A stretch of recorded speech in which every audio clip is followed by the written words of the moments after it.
નમસ્કાર મિત્રો, દેશ અને દુનિયાના સુપરફાસ્ટ સમાચારમાં તમારું સ્વાગત છે। સૌથી મોટા સમાચાર સામે આવી રહ્યા છે પાકિસ્તાનથી।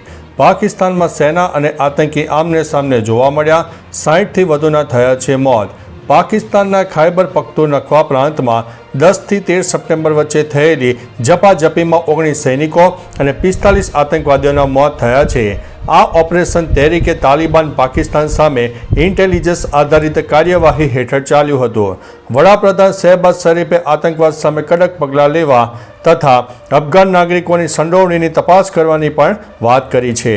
મિત્રો, અન્ય મહત્વના સમાચારની વાત કરીએ તો આજથી ગુજરાતમાં ફરીથી વરસાદનો જોર વધશે। હવામાન વિભાગની આગાહી મુજબ હવે ધીમે ધીમે વરસાદનું જોર વધશે। દક્ષિણ ગુજરાતના 5 જિલ્લા સુરત, ડાંગ, નવસારી, વલસાડ, તાપી અને કેન્દ્ર શાસિત પ્રદેશોમાં ભારે વરસાદ પડવાની સંભાવનાને કારણે યલો એલર્ટ આપવામાં આવ્યું છે। આગામી 6 દિવસ સુધી ગાજવીજ સાથે હળવાથી મધ્યમ વરસાદની આગાહી છે। માછીમારોને દરિયો ન ખેડવા માટે સૂચના આપી દેવામાં આવી છે। મિત્રો, અન્ય મહત્વના સમાચારની વાત કરીએ તો અંકલેશ્વરમાં કેમિકલ કંપનીમાં ભીષણ આગની ઘટના બની। અંકલેશ્વરની પાનોલી ઔદ્યોગિક વસાહતમાં આવેલી સંઘવી ઓર્ગેનિક્સ કંપનીમાં વહેલી સવારે ભીષણ આગ ફાટી નીકળી। કેમિકલ કંપની હોવાથી આગે જોતજોતામાં વિકરાળ સ્વરૂપ ધારણ કર્યું। આગના કારણે થયેલા ધડાકાથી આસપાસના 5 ગામોમાં ભૂકંપ જેવા ઝાટકા અનુભવાયા અને સ્થાનિકોમાં નાસભાગ મચી ગઈ। 10થી વધુ ફાયર ફાઇટરો ઘટના સ્થળે પહોંચીને આગને કાબૂમાં લેવાનો પ્રયાસ કર્યો હતો। મિત્રો, અન્ય મહત્વના સમાચારની વાત કરીએ તો શાહરૂખના આ ગીત પર 7 કરોડ રૂપિયા ખર્ચાયા છે। ફિલ્મ દિગ્દર્શિકા ફરાહ ખાને શાહરૂખ ખાનની દિલવાલે વિશે મોટો ખુલાસો કર્યો છે।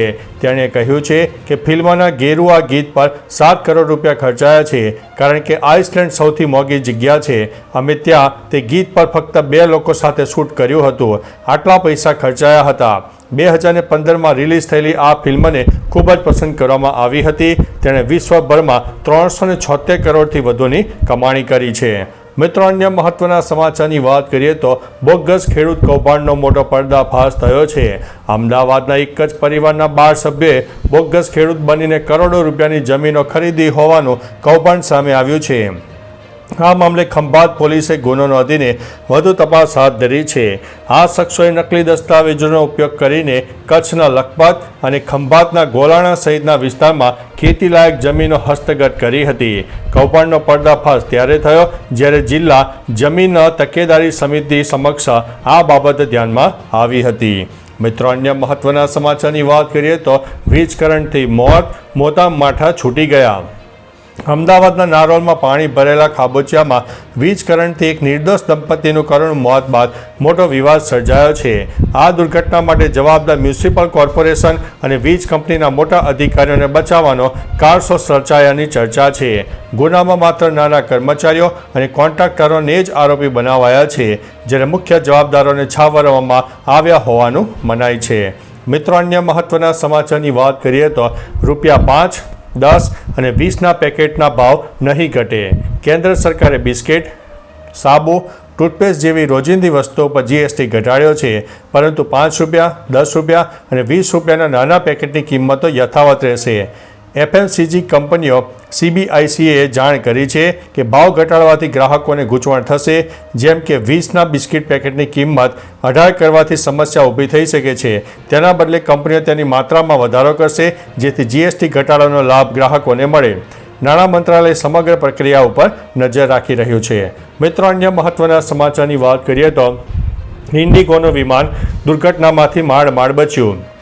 ઉત્તર પ્રદેશના લખનઉ એરપોર્ટ પર ઇન્ડિગોનું વિમાન ટેકઓફ સમયે અચાનક રોકાઈ જતા મોટી દુર્ઘટના ટળી છે। વિમાન ટેકઓફ કરવા માટે રનવે ઉપર દોડતું હતું ત્યારે જ પાયલટે સમય સૂચકતા વાપરીને તેને રોકી દીધું। વિમાનમાં 151 જેટલા મુસાફરો હતા, જેમાં સમાજવાદી પાર્ટીના નેતા ડિમ્પલ યાદવનો પણ સમાવેશ થતો હતો। તમામ મુસાફરો સુરક્ષિત રહ્યા છે અને તેમને અન્ય ફ્લાઇટ દ્વારા દિલ્હી મોકલવામાં આવ્યા હતા। મિત્રો, અન્ય મહત્વના સમાચારની વાત કરીએ તો મહેસાણામાં સલ્ફર પ્લાન્ટમાં 2 શ્રમિકોના મોત થયા છે। મહેસાણાના APN સલ્ફર પ્લાન્ટમાં મોડી રાત્રે આગ લાગતા 2 શ્રમિકોના કરુણ મોત થયા છે। ઘટના સ્થળે પહોંચેલી ફાયર બ્રિગેડની ટીમે આગ ઉપર કાબૂ મેળવ્યો હતો।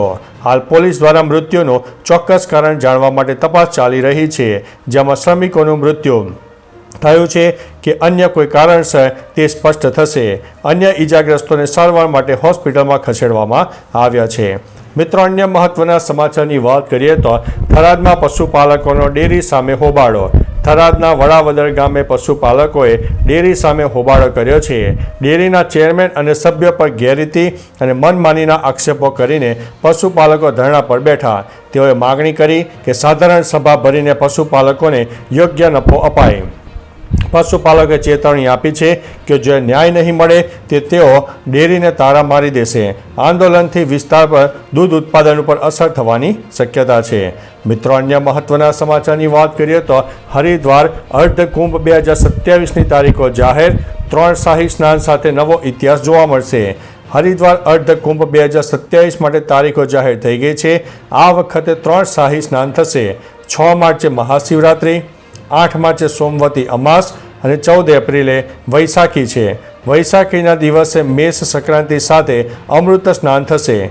કુંભ મેળા માટે 82 નવા પદોની મંજૂરી મળી ગઈ છે, જેમાં સ્થાયી, હંગામી અને આઉટસોર્સિંગ ભરતી થશે. આ અર્ધકુંભમાં સાધુ, સંતો અને લાખો શ્રદ્ધાળુઓના આવવાની શક્યતા રહે છે. તો ચાલો મિત્રો, ફરીથી દેશ અને દુનિયાના સુપરફાસ્ટ સમાચાર લઈને મળતા રહીશો. ત્યાં સુધી અમને રજા આપશો. નમસ્તે.